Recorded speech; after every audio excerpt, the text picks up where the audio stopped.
नमस्कार, मी मंदार फणसे. आपण पाहतोय न्यूज 18 लोकमत आणि न्यूज 18 लोकमतच्या ह्या विशेष कार्यक्रमामध्ये तुमचं स्वागत आहे. सगळ्यात महत्त्वाचा मुद्दा आहे की महाराष्ट्रात आता सध्या आरक्षणाचा चक्रव्यूह अशी सगळी परिस्थिती आलेली आहे आणि या चक्रव्यूहाचा भेद सगळेच जे कोणी आहेत ते कसे करणार आहेत हे बघावं लागणार आहे. कारण या चक्रव्यूहामध्ये अनेक जण अडकलेले आहेत आणि नुसते अडकलेले नाहीत तर अत्यंत दयनीय अशी अवस्था राज्याची सध्या झालेली आहे ह्या सगळ्या एका प्रश्नावरनं. आणि पुन्हा पुन्हा हा प्रश्न समोर येताना दिसतोय. आरक्षण तर नक्कीच सगळ्यांना हवं आहे, ज्यांना गरज आहे त्यांना आरक्षण मिळालं पाहिजे, यामध्ये काही शंका नाही आहे. पण हे होत असताना ते आरक्षण कुठल्या मार्गानं आणि कसं मिळावं याबाबत मतभिन्नता असू शकतात. पण त्याही बरोबरीनं हे कायद्याचं राज्य आहे आणि म्हणून या कायद्याच्या राज्यामध्ये नेमकं काय कायदेशीर होऊ शकतं, काय बेकायदेशीर होऊ शकतं याची आपण माहिती घेणार आहोत. आपल्यासोबत राज्याचे ज्येष्ठ विधिज्ञ आहेत श्रीहरी आणे. तुमचं स्वागत आहे. आणि खरं तर तुमच्याकडनं आम्हाला समजून घ्यायचं आहे, इतका हा जटिल असा प्रश्न निर्माण झालेला आहे आणि ही जी मुख्य मागणी आहे आता सध्या मनोज जरांगे यांची की आम्हाला कुणबी मराठ्यांना आम्हाला कुणबी म्हणून ग्राह्य धरलं जावं आणि सगळे सोयरे हा पण त्यांनी एक दुसरा मागणीचा एक प्रस्ताव ठेवलेला आहे. हे खरं शक्य आहे का? म्हणजे हे या पद्धतीनं हे सगळं होणं शक्य आहे का? एक सोप्या पद्धतीने करता येण्यासारखं नाही आहे. म्हणजे नुसतं त्यांना कुणबी म्हटलं तर प्रश्न सुटेल असं नाही आहे. कारण कुणबी प्रामुख्याने निजामाच्या प्रांतात होतेत. थोडक्यात सांगायचं म्हणजे मराठवाड्याचा काही भाग आणि विदर्भाचा पश्चिम भाग याच्यामध्ये कुणबी प्रामुख्याने सापडतात. त्यांना कुणबी मराठा म्हणतात आणि त्यांच्याकरता रिझर्वेशन आहे. मराठ्यांची अशी अपेक्षा आहे की आपल्याला जर कुणबी हे सर्टिफिकेट मिळालं तर त्या रिझर्वेशनचा आपल्याला फायदा होईल. म्हणून ते म्हणत आहेत की आम्ही देखील कुणबी आहोत. आता सर्टिफिकेट देण्यापुरतंच जर हे मर्यादित राहिलं तर काही प्रॉब्लेम नसतो. पण सर्टिफिकेट दिल्यानंतर ते सर्टिफिकेट बरोबर आहे का चूक आहे याचा शहानिशा जेव्हा करायला जातात तेव्हा विदर्भातला कुणबी आणि पश्चिम महाराष्ट्रातला मराठा हे खरोखरच एक आहेत का भिन्न आहेत. त्यांच्या चालीरीती, त्यांची राहणसहाण, त्यांचं जेवण खावण, त्यांचे कस्टम्स याचा विचार करता जर ते भिन्न असतील तर मग हे इक्वेशनच फेल होतं. त्याच्यामुळे सर्टिफिकेट मिळाले म्हणून प्रश्न सुटतो असं नाही आहे. त्या मी जर कुणबी असेल आणि माझ्याकडे जर का तशी ग्राह्य अशी कागदपत्र असतील तर मी आजपर्यंत कुणबी नाही आहे कागदोपत्री, पण मी जर कुणबी असेल आणि माझ्याकडे तशी कागदपत्र असतील तर मी कुणबी होऊच शकतो. नाही, बरोबर आहे. जर तुम्ही मुळात कुणबी असाल तर तुम्हाला कागदपत्र असतील. पण तुम्ही जर मराठा असाल तर तुमचे कागदपत्र जे आहेत, तुमच्या वडिलांचे दाखले म्हणा, तुमच्या फॅमिलीचे काय जे मिळतील ते सगळे मराठा मराठा मराठा या नावावर जातात. त्यांचं म्हणणं असं आहे की ज्या अर्थी कुणबी मराठा ह्यांना आरक्षण आहे त्या अर्थी मराठांना देखील कुणबी मराठा म्हणा. माझं नाव आजपर्यंत श्रीहरी आणे आहे, पण उद्यापासून माझं नाव श्रीहरी आणे अमुक अमुक असं लावून म्हणा. अशा तऱ्हेचं ते एक म्हणणं आहे त्यांचं. असं मागताना कास्ट स्क्रुटिनी कमिटी त्यांचं सर्टिफिकेट घेऊन बसेल आणि म्हणेल वडिलांचे दाखले आणा, शाळेचे दाखले आणा, ते दाखवा आम्हाला कुणबी मराठा असं कुठं म्हटलेलं आहे. मग तिथे आमच्याकडे आता एक सर्टिफिकेट मिळालं will not serve a purpose. उद्या मी इलेक्शनला उभा राहिलो रिझर्व कॅटेगरीमधून की मी अमुक अमुक जातीचा आहे, कंप्लेंट होईल, चॅलेंज होईल, इलेक्शन पिटिशन होतील, पुन्हा सगळ्या कटकटी होणार. तेव्हा कुणबी हे खरोखर कुणबी मराठा आहेत हे एस्टॅब्लिश करायकरता जो एक विचार व्हावा लागतो, जो एक इम्पेरिकल स्टडी सुप्रीम कोर्ट याला म्हणतं, म्हणजे गणितानी प्रूव्ह करता येण्यासारखा मटेरियलच्या बेसिसवर निघालेले निकष हे नुसते मागणीने पूर्ण नाही होत.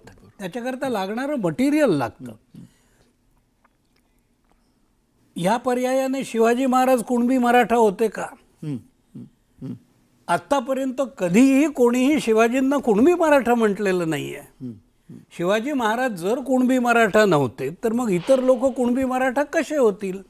आणि कुणब्यांना हे मान्य आहे का? एक काळ होता जेव्हा कुणबी स्वतःला कुणबी मराठा म्हणायचे, त्यावेळेला मराठा समाज म्हणायचा की आमचा तर यांच्याशी व्यवहारही नाही, आमचा रोटीबेटीचा व्यवहार नाही, ते वेगळे आम्ही वेगळे.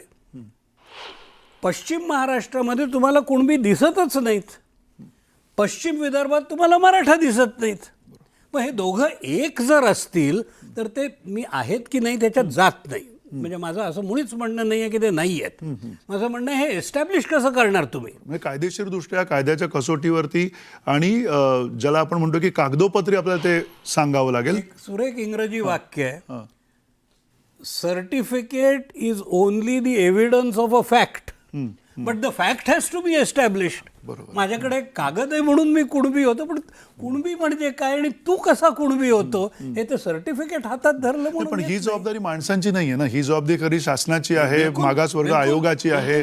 एक प्रक्रिया त्याच्यासाठी असली पाहिजे आणि त्या अवेलेबल आहेत. त्याच्यातून अजून हे पार नाही झालेलं आहे.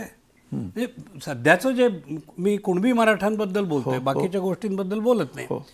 कुणबी आणि मराठा हे एक आहेत हे ताऊन सुलाखून आकडेवारीच्या आणखीन इतर रिसर्चच्या बेसिसवर एस्टॅब्लिश करण्याची कोणतीही सॅटिस्फॅक्टरी क्रिया झालेली नाही आहे अजून. ती तशी काही प्रक्रिया झाली नाही आणि ती इतक्या उंचीची हवी की it will past a constitutional requirement. आणि तुम्ही एखाद्या जातीला काही विशिष्ट अधिकार त्याच्यामुळे उपलब्ध करून देताय, तेव्हा ती जी रिक्वायरमेंट असते ती जास्त तीव्र. एक जो मुद्दा होता की इंदिरा सानी केस होती, त्याच्यानंतर 50%च्या वरचा आरक्षणाचा मुद्दा होता. आपण आता ऑलरेडी राज्य म्हणून त्याच्यावरती गेलेलो, 10% वर गेलो. त्याच्यावरती गेलो. आणि ते होत असताना मराठ्यांना SEBCच्या अंतर्गत आता 10% दिलेलं सुद्धा आहे.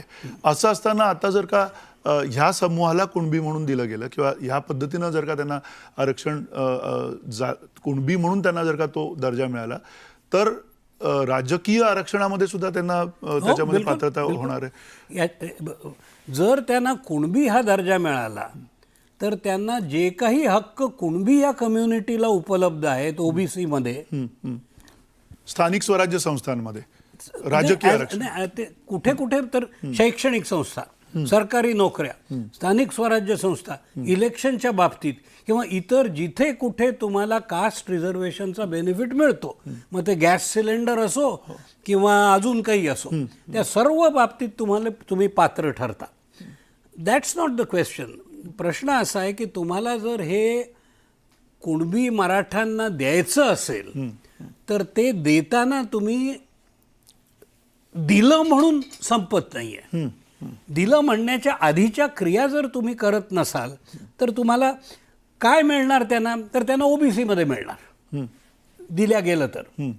त्यांना ते नकोय आणि OBC नाही ते आपल्यामध्ये नकोय. याचमुळे आदल्या सरकारने यांच्याकरता एकनाथजी शिंदे जेव्हा मुख्यमंत्री होते तेव्हा 10% वेगळं आरक्षण देऊ, अतिरिक्त आरक्षण देऊ म्हणून एक ऍक्ट केला जो सध्या चॅलेंजमध्ये आहे. म्हणजे जे काही 50% आरक्षण महाराष्ट्रात होतं 51%, त्याच्यात अजून 10% ऍड करून 61%वर आता गेलेलं आहे. तर आता 61% आरक्षणामधून आम्हाला ते 10% नको, पण आम्हाला OBC मध्ये पुन्हा घ्या म्हणण्यामध्ये OBC त्यांना जर आणलं तर आरक्षण मर्यादेत येतं 50%, 51% या मर्यादेत. पण OBC वर आघात होतो. Is exactly what Bhujbal is saying. आता जे सांगितलं त्यांचं तेच म्हणणं आहे की यांना तुम्ही आत घेता नाही, खरंच आत येण्याचा लिगली पात्र आहेत की नाही ते ठरवा तुम्ही.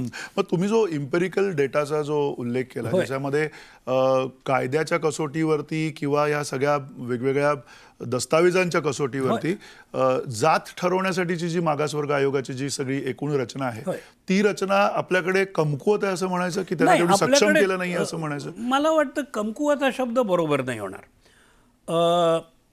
मुळात ही खूप लेट आली. आत्तापर्यंत आयोग निर्माण केले गेलेत आणि आयोग ठरवायचेत. आता आयोगांना ब्रीफ दिल्या जायची की जशी ह्या केसमध्ये दिल्या गेली की मराठ्यांबद्दल रिपोर्ट द्या. ते दुसरीकडे काहीच बघत नव्हते, फक्त मराठा बघायचे.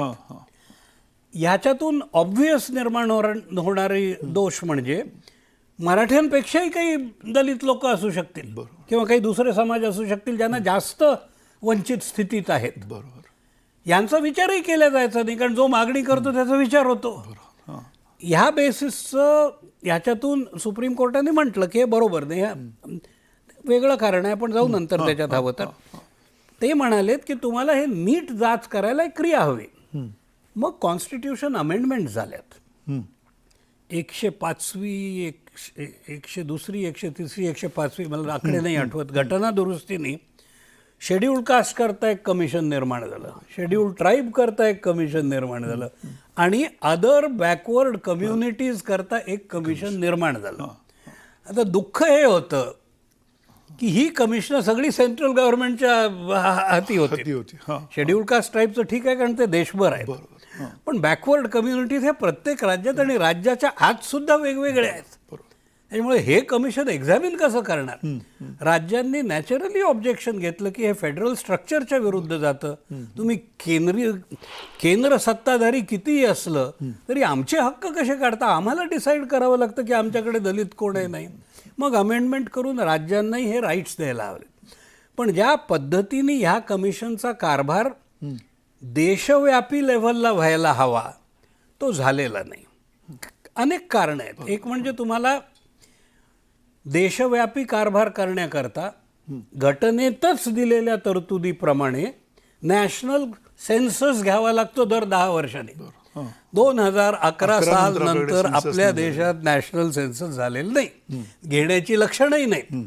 One of the demands that the present opposition is making is की असा सेन्सस व्हायला हवा.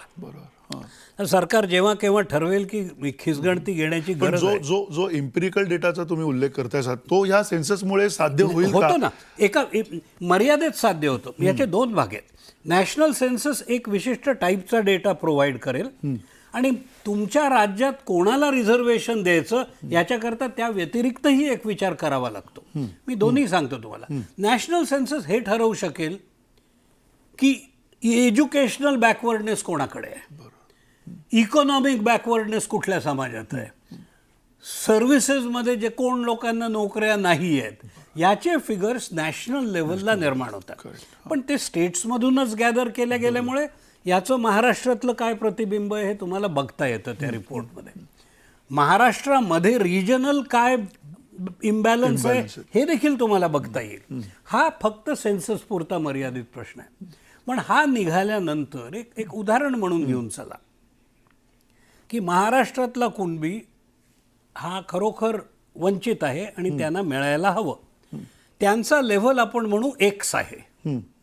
कुणबीला आहेच नाही, talking about Maratha. Sorry, my mistake. मराठ्यांचा लेव्हल एक्स वंचित लेव्हलला आपण डिटर्मिन केलं नॅशनल कन्सेन्ससमध्ये. बिहारमध्ये X-1 असेल, दुसरा कुठला तर it need not be Maratha, it won't be Maratha, दुसरे कोणीतरी असतील. बंगालमध्ये X-2 लेव्हलला असेल कोणी, त्यांचा कोण विचार करणार? तुम्ही जेव्हा रिझर्वेशन बद्दल बोलता तेव्हा तुम्ही रिझर्वेशन नॅशनल लेव्हलवर बोलता. हे नेहमी विसरतो आपण आणि मला वाटतं ह्या मुद्द्यावर आपण थोडं बोलायला हवं की रिझर्वेशन ह्याची सुरुवात एक्सेप्शन टू द रूल म्हणून झाली. The rule is of equality. तुम्ही आणि मी सारखे आहोत, पण माझ्यापेक्षा तुम्ही जरा अजून वंचित आहात, तेव्हा तुम्हाला हातभार लावण्याकरता द रूल ऑफ इक्वालिटीला एक्सेप्शन म्हणून पण ह्यांना अधिक देण्यात यावं असा रूल होता. सुप्रीम कोर्टाने हे म्हटलं, माझं म्हणणं नाही आहे. काही वर्षांनी सुप्रीम कोर्टाने विचार बदलला, विचार नाही बदलला, वस्तुस्थिती बदलली.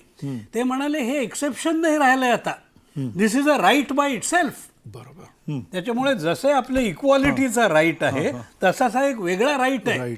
I have a right to this reservation. कारण मी निसर्गदत्त किंवा इथल्या परिस्थितीमुळेच सामाजिक दृष्ट्या मागासलेला आहे. आणि मला उचलण्याचा कारभार हा देशाच्या सरकारला करणं घटनेने प्राप्त आहे. म्हणून हा माझा अधिकार आहे की तुम्ही मला उचला, इथपर्यंत ठीक. पण हे उचलत असताना तुम्ही फक्त मराठ्यांना उचला कसं म्हणणार? मग महाराष्ट्रामध्ये इतर दलित असतील त्यांचं काय करायचं आपण? मराठ्यांमध्ये आत्ता इतक्याच सुप्रीम कोर्टाच्या आपल्या सरन्यायाधीशांनी म्हटलं की शेड्यूल्ड कास्टमध्ये देखील असे अनेक वर्ग आलेले आहेत जे वंचित नाही राहिले आहेत. आता त्यांच्याबद्दल विचार व्हायला हवा पुन्हा की यांना ठेवायचं का नाही ठेवायचं रिझर्वेशनमध्ये. हेच लागणार नाही का बाकीच्या जातींना देखील? याचे विचार करताना मग आपल्या डोक्यात हे येतं की जसा नॅशनल सेन्ससचा एक भाग आहे तसा रिजनल सेन्ससही तुम्हाला घ्यावा लागतो.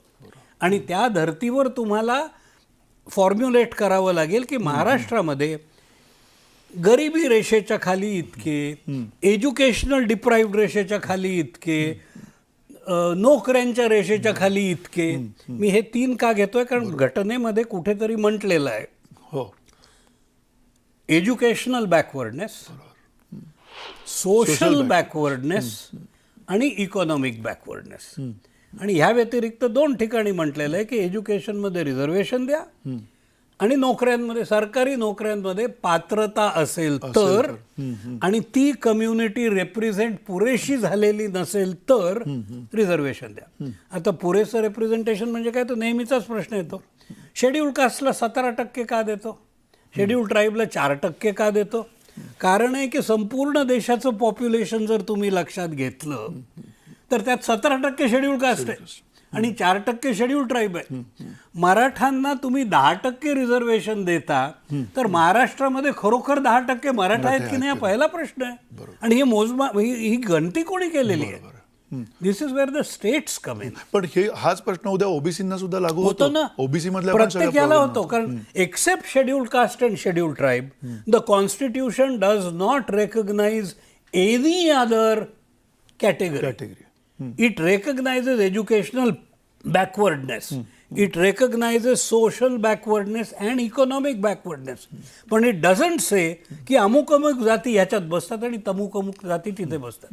मग ते बसवायचा जो खटाटोप होतो त्याच्यामध्ये without norms, without measure, without समान मोजमापाचे मापदंड प्री डिटर्मिन्ड असायला हवा. दरवेळेला ॲडहॉक बेसिसवर तुम्ही नाही दंड निर्माण करू शकत. कोण बॅकवर्ड आहे याचा विचार तुम्हाला नॅशनल लेवलच्या डिबेट. पण सर, तुम्ही आता म्हणजे एवढे वरिष्ठ आणि ज्येष्ठ आहात या सगळ्या कायद्याच्या सगळ्या प्रक्रियेमध्ये, तुम्हाला असं वाटत नाही की ही जी सगळी प्रक्रिया आहे ही कुठेतरी सोमोटो कोर्टाने सुद्धा म्हणजे राज्यांना, कारण याच्यावर राजकारण चालू आहे आणि राजकारण चालू असल्यामुळे कोर्टानं नको का करायला हे सगळं, कुठेतरी निर्देश देऊन सगळ्या राज्यांना. उचित प्रश्न आहे. कोर्टात काय होतं तुम्हाला सांगतो, कोर्ट व्यापक असा दृष्टिकोन घेऊन केस बघत नाही, त्यांच्या समोर जे फॅक्ट्स येतात त्याच्यात बघतो.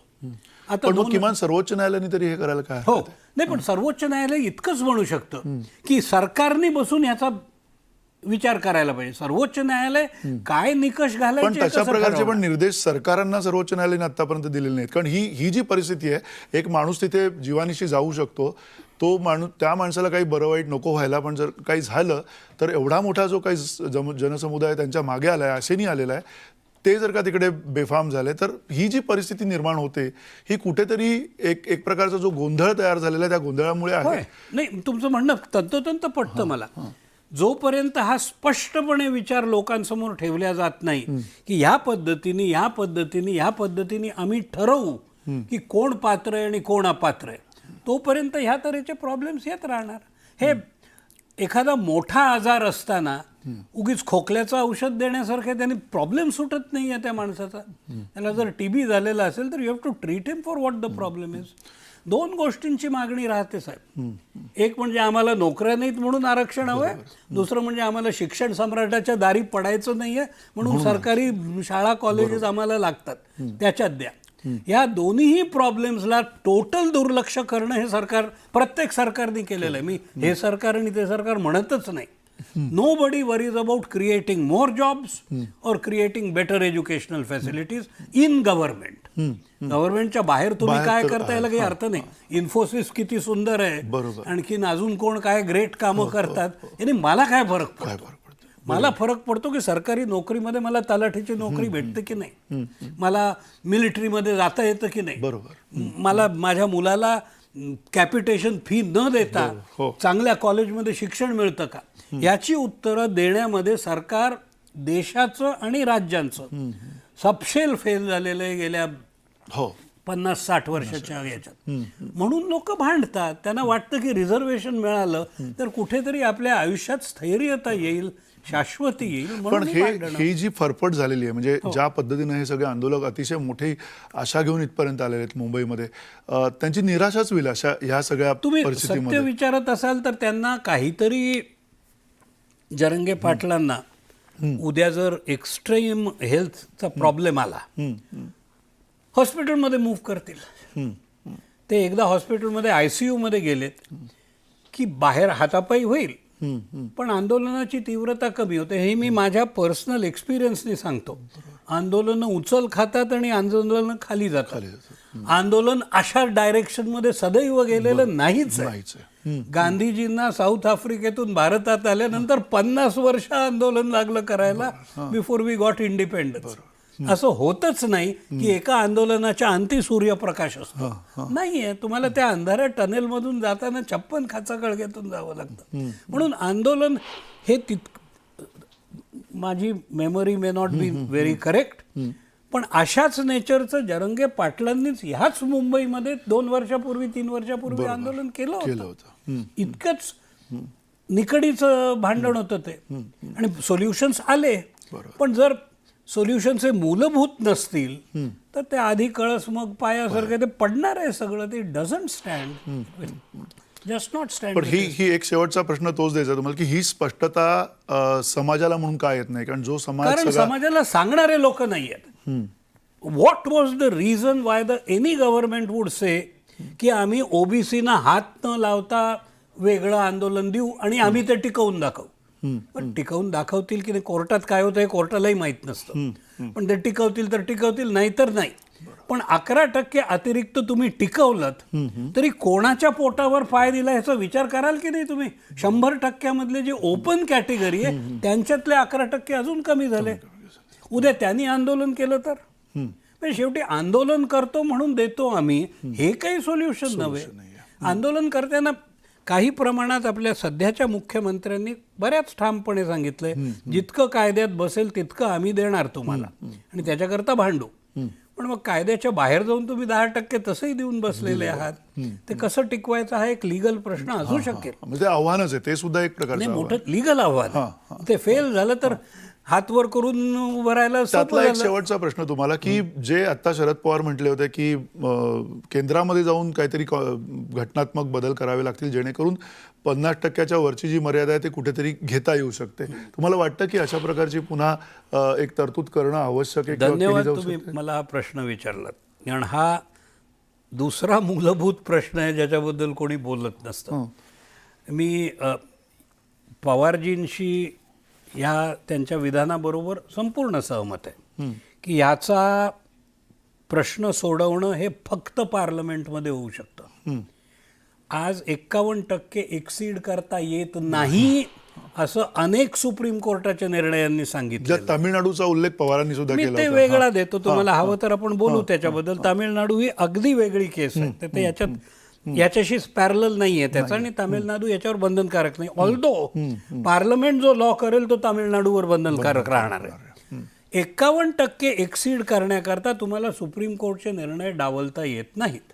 डावलायची एक कायद्यात पद्धत आहे, ते म्हणजे पार्लमेंटनी विचार करून ह्या निर्णय अलहिदा आम्हाला या दिशेने जायचं म्हणावं लागेल. पार्लमेंट विल हॅव टू से की आम्हाला 51% हे भारताच्या समाजाकडे बघून इनॲडिक्वेट वाटतं. 51%च्या ऐवजी ते 60% असायला, 70 असायला, 99 असायला, काहीतरी त्यांना ठरवावं लागेल, जस्टिफाय करावं लागेल. ते झाल्याबरोबर कोर्टात येणार ते, आणि तेही पार्लमेंट पास करतं. म्हणजे काय, मी सध्याच्या परिस्थितीबद्दल बोलत नाहीये. लोकसभेतून पास होईल, राज्यसभेत पाणी भरू भरू पास जर झालं तरी 50 राज्यांमधून 50% राज्यांमधून ते पारित व्हावं लागणार आहे. ते सगळं झालं आणि हा कायदा बनला तर ऑब्व्हियसली ज्या समाजातून हा ज्यांचा हक्क यांनी कमी होतो ते कोर्टात उभे राहणार आहेत. That law will be challenged.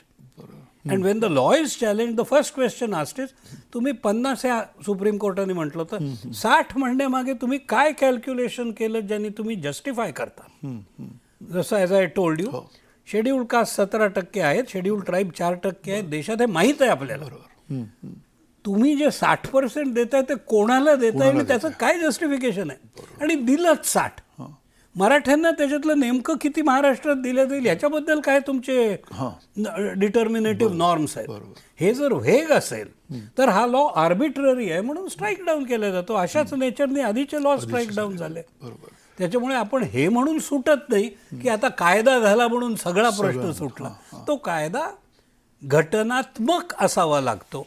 असा जर कायदा झाला आणि सुप्रीम कोर्टाने म्हटलं की हो हे योग्य झालंय, तर ऑफकोर्स त्या कायद्याप्रमाणे वागता येईल. नक्की. धन्यवाद शेरी, आणि आपल्याशी अतिशय मनमोकळेपणाने त्यांच्या नेहमीच्या शैलीत बोललेले आहेत, स्पष्ट बोललेले आहेत, आणि हेच अपेक्षित आहे कायदेतज्ञांकडनं. ज्या पद्धतीनं स्पष्टता येणं अपेक्षित आहे आणि ही स्पष्टता आपल्या प्रत्येकाला हवी आत्ताच्या या सगळ्या वातावरणामध्ये. कारण जी परिस्थिती निर्माण झालेली आहे, अभूतपूर्व अशी परिस्थिती आहे, आणि या परिस्थितीमध्ये मनोज जरांगे आणि त्यांचे समर्थक आणि जी काही मागणी आहे एका विशिष्ट सामाजिक परिस्थितीतनं, एका विशिष्ट आर्थिक परिस्थितीतनं आणि एका भौगोलिक परिस्थितीतनं आलेला हा सगळा वर्ग आहे.